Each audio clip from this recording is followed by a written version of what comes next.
Modern life insulates us from the unknown. We have our schedules, routines, and the comfort of four walls between our safety and what might be lurking in the shadows. Here for you tonight are four stories that may shed some light, and in peeling back the darkness, offer a glimpse of what might be out there. A hybrid ape cat from Washington, another ape-like creature from Kansas, an invisible entity on an old country farm, and a Thunderbird sighting in Colorado. These are cryptid encounters too terrifying to feel true. The second I saw it, I knew I was in trouble. But let me start from the beginning. I'm a seasoned camper who usually sticks to the beaten path. Of course, it would be my luck that the one time I go off trail, something like this would happen. I grew up an urbanite, but after lockdown, I've been making it a point to get out and get into nature. Something about being forced to be inside has changed how I look at city life. Now I go out for hikes or go camping as often as I can. I grew up in Everett, Washington, but moved to Yakima a few years back to be closer to what I love to do. Now instead of going out once or twice a year, I can go camping every 3-day weekend and when I take vacation time. And lately I've been heading over to Gifford Pinchot National Forest. It's amazing there with streams and crystal clear lakes, not to mention the lush foliage and never-ending evergreens. Everywhere you go is postcard perfect, and the views of Mount Adams and Mount St. Helens, depending on where you are breathtaking. What I'm about to describe happened on my 5th trip down there. To be clear, it hasn't deterred me from my hobby, but it has changed the way I do things. For instance, I never used to carry a gun, and now I do every time I camp. Also, I like to take someone with me when I go. Since I had been to the same area on my last 4 trips, I decided to go off trail this time. Ignoring the established campgrounds and driving on the back roads, I finally found a great spot. It was about 100 yards from a stream in this little clearing surrounded by pine trees. If I could have bottled the air from there, I would smell it every day. It was a mix of dry pine and clean water. Birds were chirping and I could hear the babble of the brook from where I was. Quickly, I set up camp and took a walk to the stream. Following the river, I continued on my hike until the brush got too thick, then headed west for a while. I was taking my time and soaking in the atmosphere, when out of nowhere I got this feeling I was in a place I shouldn't be. There was nothing obvious, no change in sound from the wildlife, and everything looked fine, but I got this feeling. It's hard to explain. Kind of like something was pressing in on me. The air got heavy and the back of my neck got hot or prickly. I pulled out my phone to see if I had service. For reasons I couldn't explain, I felt I was in danger and wanted to make sure I could call for help if needed. My phone had service, but something was weird. On the way down, I had my phone plugged in. It was fully charged when I got there. Setting up my tent only took 30 minutes, and the hike had only been about 45. I would expect the phone to lose a little charge, but it said it only had 5% battery left. On top of that, the case was warmer than I would have expected. Great, I thought to myself. The battery must be going bad. To save what little charge I had left, I turned it off before heading back to my campsite. Once I got back to the stream, the feeling of danger left me. Arriving at my tent, I turned my phone on again and hooked it up to my portable charger. This time the phone stayed cool even once fully charged. For the rest of the night, it acted like it normally would, and didn't have a sudden loss of power again. Nothing strange happened that night. There were the usual forest sounds, and I did hear animals moving around outside the tent, but nothing that seemed out of place. The next day, I got odd feelings that ranged from being watched to mild fear. They came and went a couple times while I was at my camp, and were stronger when I went for a hike. I went a different way than I did the first time, following a series of rolling hills away from the creek and deeper into the woods.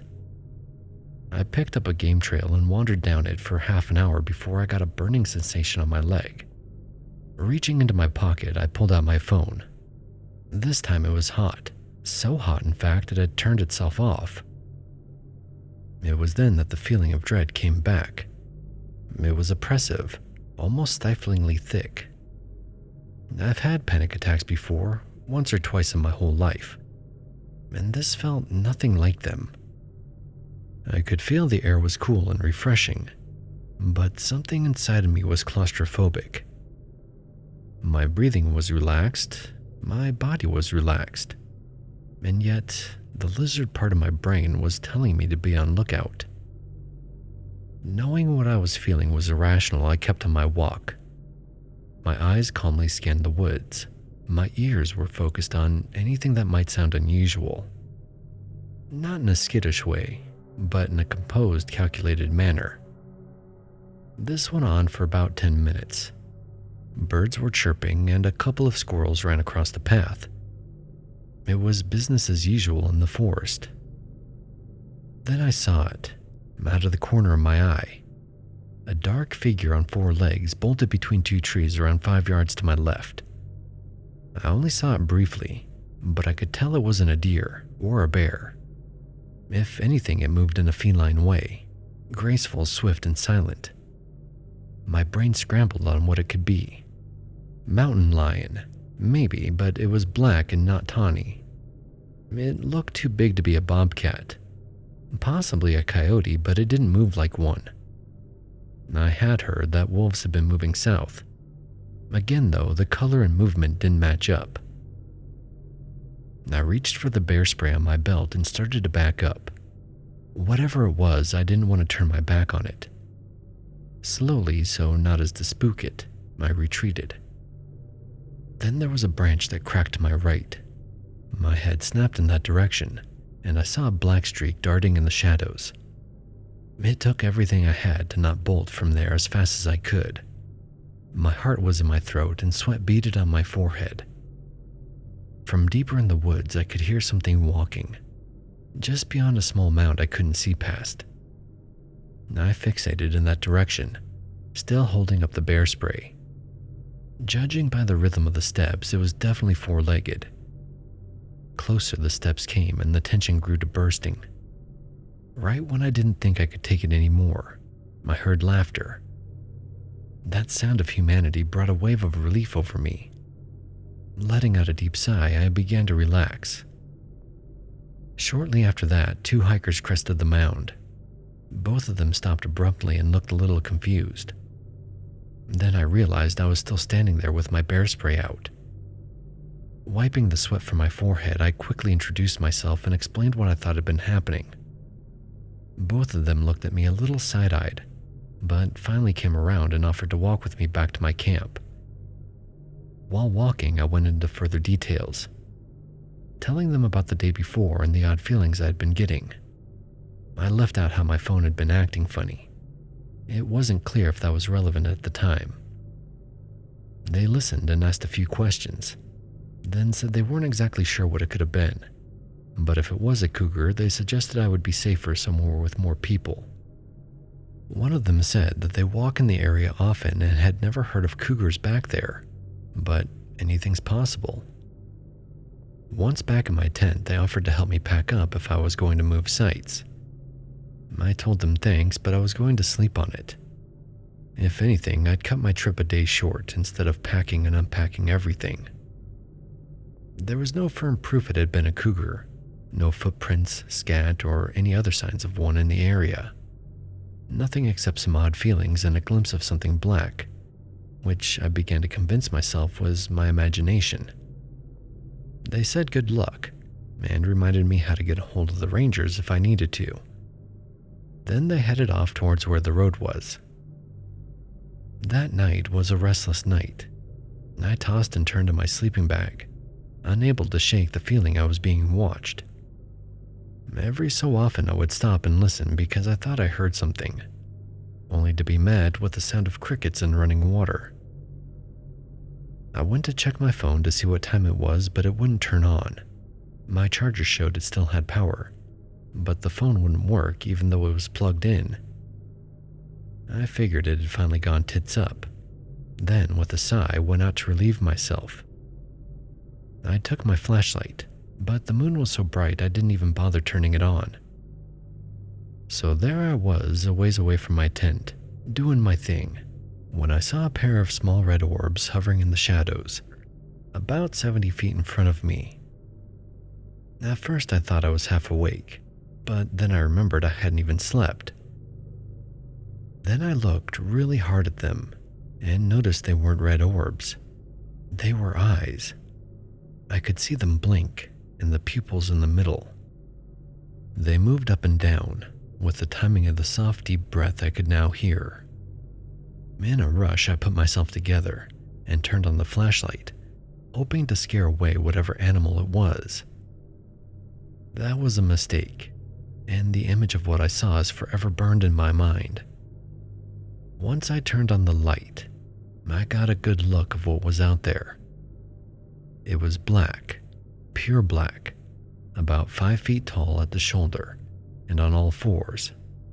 The fur or hair was long and stuck straight out. I think it had a tail, but I can't be certain. My eyes swept from the back up to the front and landed on what I had expected to be a cat's face, but instead I saw the unmistakable nose and flat features of an ape. Letting out a scream, I dropped my flashlight and ran past my tent straight to the truck. First I tried the door handle, but remembered I'd locked them. So instead I jumped into the bed of the truck. I have a sliding window back there that doesn't lock. I opened it and squeezed into the front. It felt safer being in there than in a tent with only thin fabric between me and whatever that thing was. I laid on the floorboards, too scared to even breathe. After 10 minutes passed, I got up the courage to take a look outside. With just my eyes clearing the bottom of the window, I scanned around the campsite. Even though I didn't see it at first, I could tell it was still out there. I was starting to get that same feeling I had the other 2 times while hiking. Fear was boiling in my stomach again. The second time I looked out, I saw it pacing in the shadows on the other side of my tent. I stayed in the truck until the sun came up. Once I could see everything in the daylight, only then did I leave to pack up. An odd thing to note, when I was getting my sleeping bag, I looked down and noticed my phone had turned itself back on. I'm now convinced that my phone acting funny is in relation to this creature that I saw. I don't know how and I don't know why, but I think it has an effect on electronics. Maybe that explains the strange feelings I get whenever it's around, like it's messing with my own electrical system. I've been back to the Gifford Pinchot National Forest 1 time since this happened. I took a friend and we stayed further north without incident. After that, I've been going to other campsites and I don't do remote camping anymore. I've heard reports of the Ape Cat being seen in Klickitat County. If anyone has any other information on this, I'd be all ears.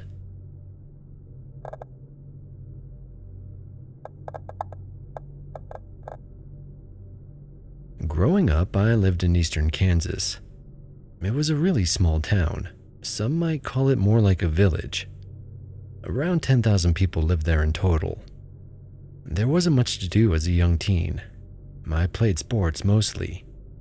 Baseball is my first love, but I played pretty much anything. Benny and Chris were the 2 boys I hung out with the most. You could usually find us at the high school baseball field hitting balls or playing catch. But some days we'd go out and explore the woods that were on the edge of town. Benny had a blue heeler mix we would take with us. The dog's name was Lexi.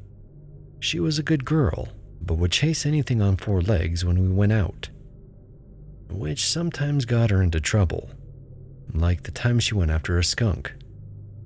Benny's mom tried to soak Lexi in a tub full of tomato juice because she heard that would get rid of the smell. Despite not getting rid of the stench, I'm sure you can imagine the mess that made. It was late fall when we started going into the woods more. We had played baseball all summer and needed a change of pace. This was in the 90s before everyone had a cell phone. Our parents would let us roam free all day until the sun went down, without a care of where we were. The first few times back there, everything was normal. But we also stayed close to the road and didn't explore far. One Saturday, we planned to spend all day out there hiking and exploring. We packed some sandwiches and took a couple of milk jugs full of water with us. It was one of those warm fall days where the sun is still hot, but a cool wind blows to cool everything off. Perfect weather for a full day out in the woods. We took our BB guns with us to do some plinking and whatnot as well, and headed out by 9 a.m. We wove in between the trees, used sticks like swords, and played fetch with Lexi for the first hour of the hike. By the second hour, we were into full exploration mode. We were deeper in than we had ever gone before. There was a cool rock outcrop we climbed on for a bit, a dry riverbed, and a large field back there. You could tell Chris was getting a little spooked being further from his house than he was used to without his parents. Any twig crack, deer movement, or rustle of the leaves had him looking over his shoulder. Benny and I, on the other hand, were calm, taking turns shooting at leaves with our BB guns while on the move. "Do you smell that?" Chris asked. Both Benny and I weren't really paying attention. Lexi had found a dead snake and we were engrossed with that. He said it again, but we still didn't hear him. He said it a third time and both Benny and I finally paid attention. We started sniffing the air and noticed something like rotten eggs was drifting in. "Oh, gross," I said. "Did you fart?" We all kinda chuckled. Chris swore it wasn't him. So did Benny. We all looked at Lexi, but she was off chasing a rabbit, so it couldn't have been her. Benny said it must be a gas leak. His family had just put in a gas heater, and his dad had told him to watch out for a sulfur smell. That didn't make sense, though. Who would have a gas line running in the middle of the woods? The smell was getting stronger, and we were looking everywhere for the source. Now, it wasn't just rotten eggs. It also had hot garbage mixed in with it. All three of us were spread out about 20 yards apart when we started hearing Lexi growling and barking her head off. Benny ran straight away to check on his dog, and we followed soon after. Lexi was about a football field away, and when we got to her, the fur on her back was raised. She had slobber on her mouth and was set low. Her growl was deep and maternal, like she was protecting us. But when we looked around, we couldn't see anything unusual. We all did mention that the smell was stronger over here, though. Kind of worried, but probably too young to know better, we decided to keep hiking, but in the opposite direction. Benny had to put Lexi back on her leash, so she would stop fixating in the direction we were leaving. Even then, he would give her an occasional tug to keep her moving away from that spot. Around the 4-hour mark of being out there, we stopped to eat something. There were some fallen logs we sat on, and I pulled the sandwiches out of my pack to pass them around. Benny was petting Lexi when she started with the low growl again. Chris stopped mid-drink and mentioned that the smell was back. I also remarked that the woods were completely silent. The other two boys listened and noticed the same thing. What had once been a forest packed with crickets, birds, and squirrel chatter was now so silent you could hear a leaf drop. Lexi's growls now exploded into full-on barks, sharp, loud, and aggressive, that went off in rapid succession. That's when I saw it. A tall, dark figure darted between some trees, probably 100 yards or so out. It was on 2 legs, and at the time, I couldn't tell exactly what it was. It looked human, but the strides were too long. No one walks like that. The other boys saw it too. I packed up my sandwich. Chris shoved his in his mouth, and Benny tossed his over his shoulder. We all looked at each other, and without saying a word, started to speed walk out of there. Benny was practically dragging Lexi along. She still hadn't given up her barking and was pulling at the leash the whole time. Over Lexi's barks, I could hear leaves rustle and twigs snap that weren't from us. They were to our right, still a bit behind but getting closer.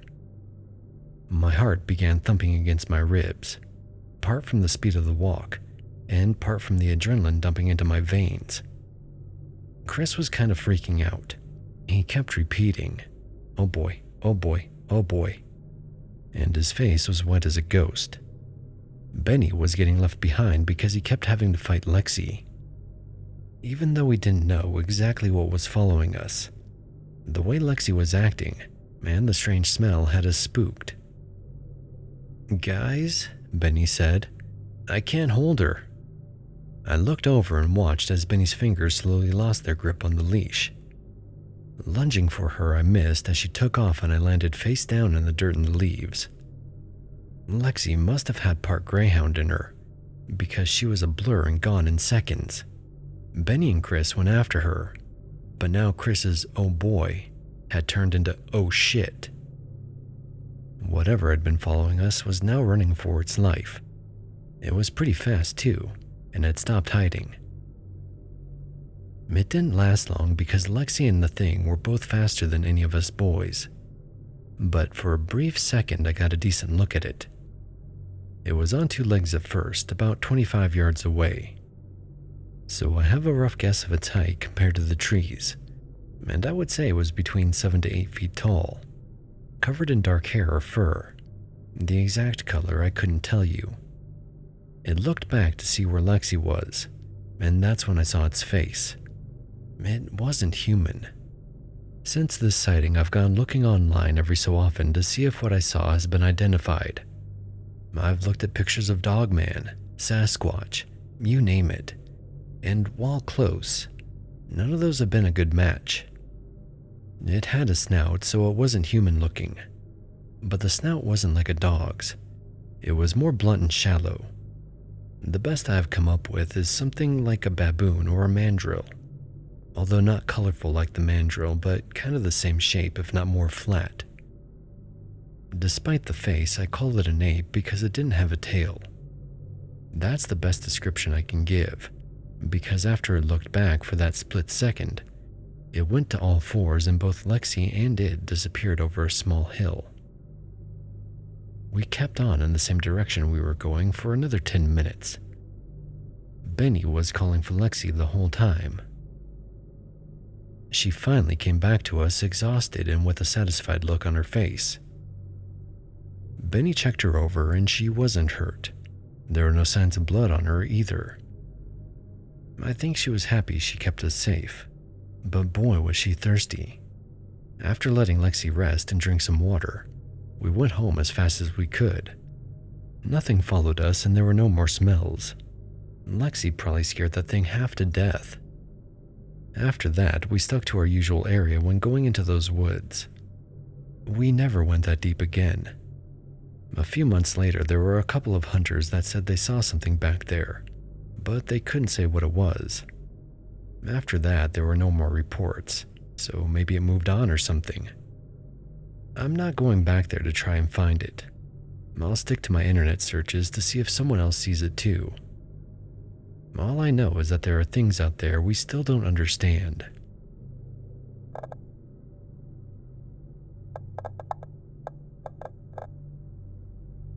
I was 11 years old in 1956. That was a long time ago and things were different then. Lots more fields and woods and a lot less houses and people. We didn't have the internet or social media to look things up quickly, or to talk to other people. So when things started happening on the farm, we only had our neighbors to talk to. In my 80 years on this planet, I haven't seen anything like this before or since. It started in mid-June. We didn't have air conditioning, so at night we slept with our windows open to let in the cool air. The farmhouse was 2 stories. My room was on the right-hand corner, right next to a little wooded area we kept as a windbreak. One night, I woke up to a loud creaking sound. Sitting up in bed, I paused for a moment, not sure of what it was. It sounded like someone stepping on a loose stair, only much louder. A couple of minutes passed, then I heard the crack of wood followed by a loud thump right outside my window. My dad came in a moment later. Candlelight filled the room. We had electric lights, but only got them a few years prior. I'm not sure if it was out of habit or if Dad didn't trust electricity, but he almost never used the lights in the house. Mom was right behind him and sat with me on my bed while Dad rushed to the window. He used some colorful language and Mom scolded him.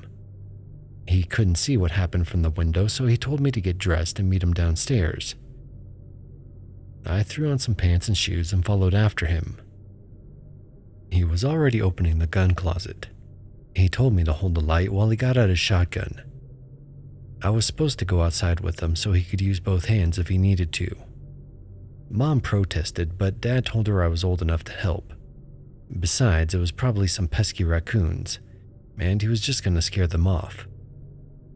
The first thing I noticed once we were out there was how quiet everything was.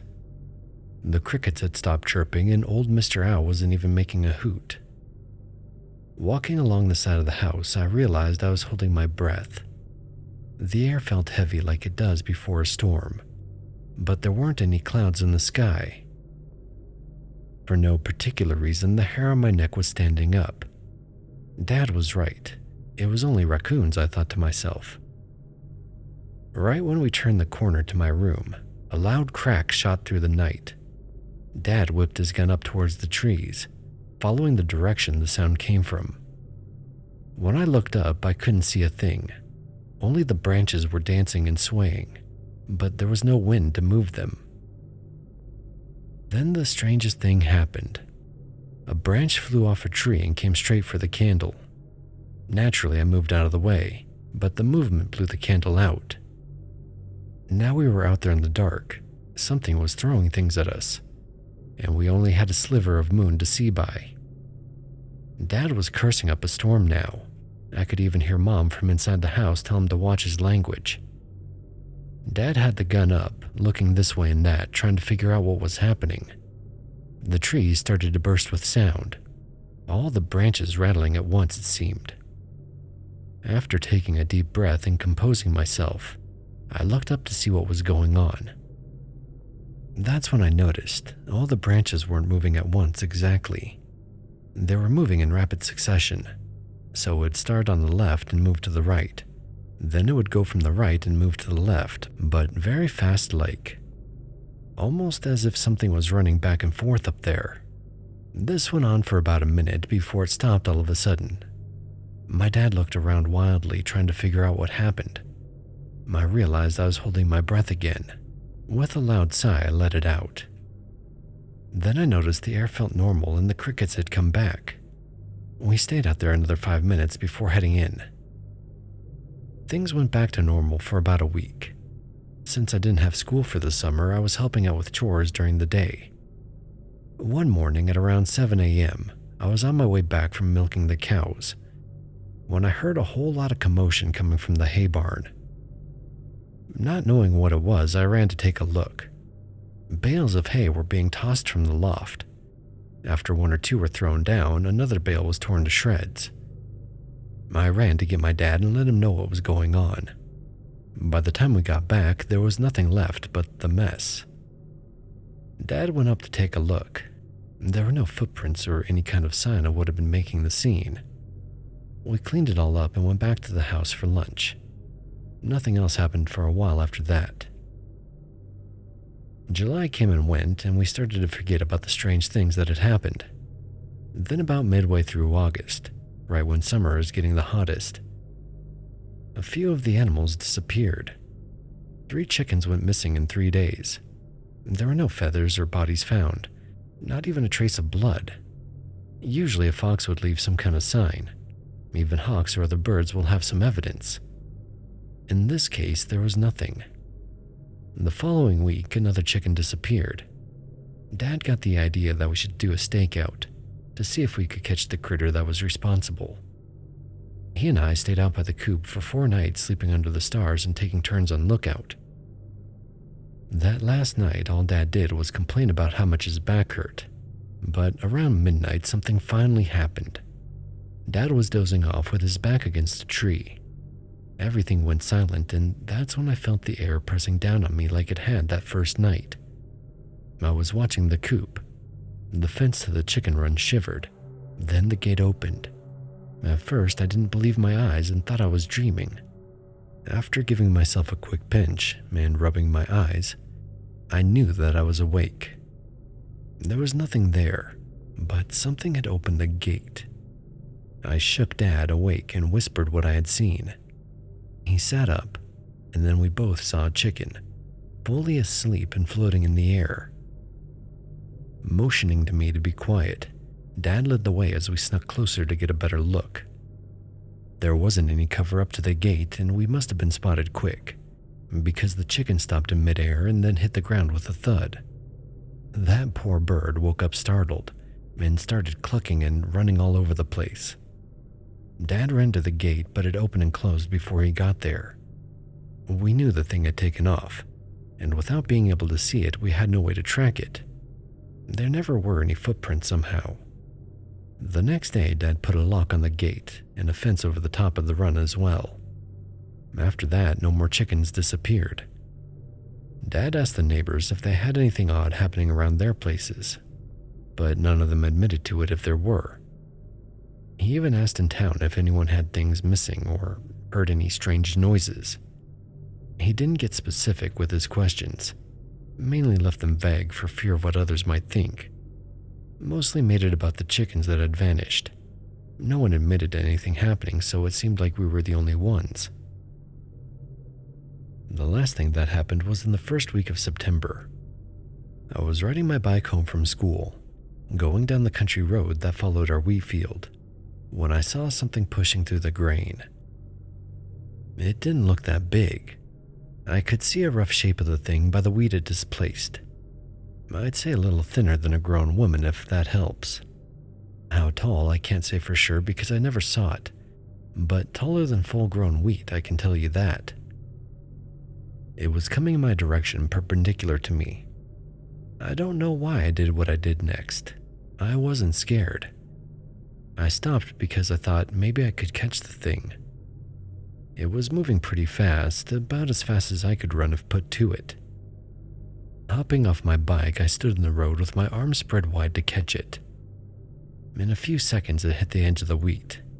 I could hear it running, and I braced myself for impact. Then I felt a big hand slap me in the chest and push me out of the way. I ended up on my rear end on the hot pavement, but otherwise no worse for wear. The sound of footsteps faded, and I saw a low branch or two snap as the thing kept on running. Why it was running or where it was going, I don't have a clue. All I know is after that, we never had a problem on the farm again. Later on in life, I heard about Bigfoot, Chupacabra, and the Loch Ness Monster, but I've never heard of something you can't see, unless it was a ghost. I can tell you, ghosts don't hit you in the chest like this thing did. I may never know what it was, but I thought I'd at least share my story. Maybe someone else out there has had something similar happen, and now they can know they aren't alone.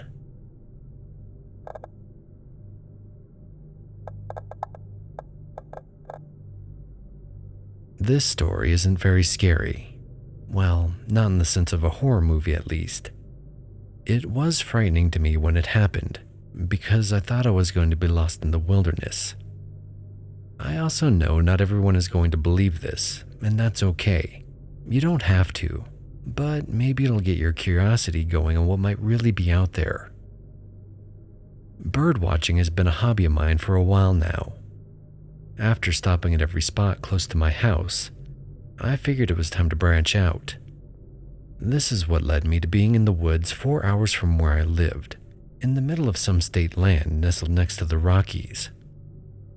My plan was to spend half of my vacation indulging in my interest, then the other half spending time with friends and family.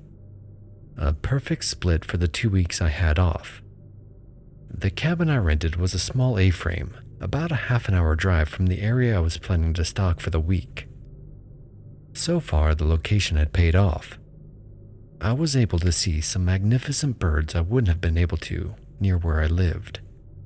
My most prized spotting being the calliope hummingbird. I remember a sound blowing through the trees and dappled sunlight playing along the forest floor. At the time, I thought the sound was a stream, and let it lead me further into the woods. The day was hot. A chance to dip my toes in some cool water sounded too good to pass up. Deeper and deeper I went into the forest, trying to find the source of what I thought was water. Only after 30 minutes of hiking did it dawn on me it wasn't a stream I was hearing. Once I noticed the sound only came when the wind blew, that I realized my mistake. By then it was too late, because now I was thoroughly lost. I've never been a tech guy. I prefer more traditional means of navigation. A map never loses internet connection or runs out of batteries. A compass is always accurate. At least, that's how it should be. This time, however, when I pulled out my compass, it started to spin. At first, it was adrift, bouncing slowly between northeast and northwest. Then it jumped back and forth a bit before it took off and started doing a complete 360. Looking around, I couldn't find a source for the interference. There were no power lines or anything else obvious. Confused, I put it back in my pocket. The map would have to do in this case, but I ran the risk of losing my direction if I couldn't perfectly line up the topology. As I unslung my pack to take out my map, there was a loud, sharp crack of thunder overhead. The day had been bright and sunny without a trace of clouds in the sky. With one hand, I shaded my eyes as I looked up to see if a storm was rolling in. There was only blue sky as far as I could see. Then another thunderclap rang in the air. Fearing it was dry lightning, I made my way to low ground as quick as I could. There was a literal chance of getting hit by a bolt out of the blue. I pulled out my map once I was in the ravine. Being in the low ground, I wasn't able to really see my surroundings, so it did me no good. Defeated, I put it back and decided to try my luck going south. I had been traveling north all morning, except for a slight easterly trail while looking for the water. So south and a little west should lead me in the right direction. Sticking to the low ground, I made my way. The brush was thick in the gully, and the going was slow. Thunder struck randomly as I went, but still no rain. It came in the oddest pattern. A clap here, 2 claps there. Nothing for a while, then 3 claps in a row. I had never heard anything like it before. If the strange thunder wasn't bad enough, after 30 minutes of walking, I heard an ear-shattering screech. I dropped to my knees and put my hands around my head. The sound passed in a few seconds, but now I was terrified. Without thinking, I ran. I didn't know where I was going. I only knew it had to be away from there. Twigs and branches grabbed and tore my clothes. For 100 yards or so, I sprinted. At last, I realized there was nothing following me, and nothing I could see through the trees. The thunder hadn't happened in a while, and no other sounds followed. Slowly, I caught my breath. Following the ravine a little further, I came to the edge of a small drop-off. The ravine gave way to a small valley between 2 hills, and I could finally see the lay of the land. Standing there, looking out over the green fields, is when I heard the thunder return. Now I could see the sky more clearly without branches in the way. In the distance, I couldn't even guess how far, I saw a black silhouette in the sky. It was big and getting bigger as it came in my direction. I could make out wings and a body between them. I'll make a guess at the size, but I'm terrible at estimations. Still, I'd say the bird was maybe a mile away, and I could see the silhouette easily. If I had to wager, I think the wings were 20, maybe 30 feet from tip to tip. It was gliding high above and then turned and flapped its wings once. That's when I heard the thunder again, and it shot across the sky. In an instant it was gone, and I didn't see it after that for the rest of my hike. Following a trail, I made it down into the field. After a bit, I decided to check my compass again. It was working now.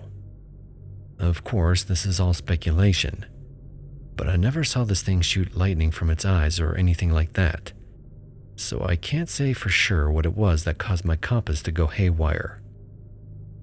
As far as I could tell, the sound of thunder only came from it flapping its wings. Maybe my compass going crazy had nothing to do with the bird. By the time I got back to my car, my fear had turned into a sense of awe. I sat down in my car for a good 20 minutes thinking about what had happened. I can say I felt calm and rational. I was not dehydrated or in an altered state of mind in any way. Finally, I came to the realization that I can cross another bird off my list. A Thunderbird.